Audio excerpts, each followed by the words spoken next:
В последние годы активизировалась работа по устройству речных путей, по модернизации флота. Безубыточно, прибыльно работают наши основные транспортные предприятия.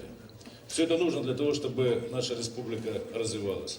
Но понятно, что, как говорит общеизвестная, наверное, общечеловеческая, теперь уже стала мудрость, кадры решают все.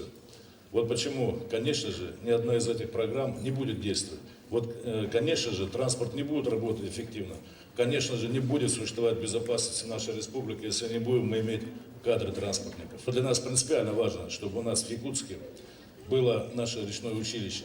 Одно из самых первых учебных заведений, одно из самых лучших, знаменитых, известных учебных заведений в республике Саха-Якутия. Теперь это мы по договоренности с Федеральным министерством транспорта здесь сделаем обучение непрерывное. Значит, и Якутское речное училище станет составной частью большого образовательного комплекса Новосибирской академии речного транспорта. Кроме того, глава республики отметил, что строительство здания велось не в самый легкий период экономической ситуации Якутии.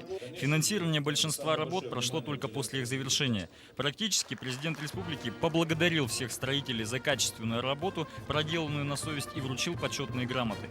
После торжественной части официальная делегация осмотрела здание. Училище построено с учетом всех современных строительных норм. Предусмотрены все удобства. Установлены душевые, тренажерный зал. Аудитории рассчитаны на 20 человек. Студенты речного училища, в свою очередь, выразили надежду, что правительством республики будет продолжена работа в части оснащения мебелью и оборудованием их нового учебного корпуса.